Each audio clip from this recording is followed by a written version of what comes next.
তালের সময় তো চলে এসছে, তাই আজকে আমরা তৈরি করব তালের বড়া বা তালের ফুলুরি।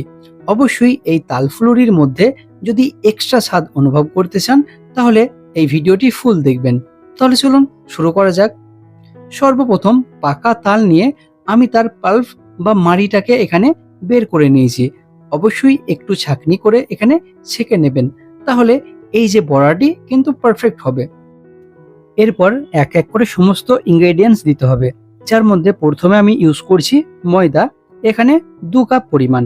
এরপর এর মধ্যে অ্যাড করতে হবে কিন্তু চালের গুঁড়ি অথবা চালের আটা, তাহলে এই ফুলুরিগুলো পারফেক্ট হবে এবং লাল লাল তৈরি হবে। এর সঙ্গে অ্যাড করছি নারকেল। নারকেল অবশ্যই আগে থেকে আপনারা কুচিয়ে নেবেন।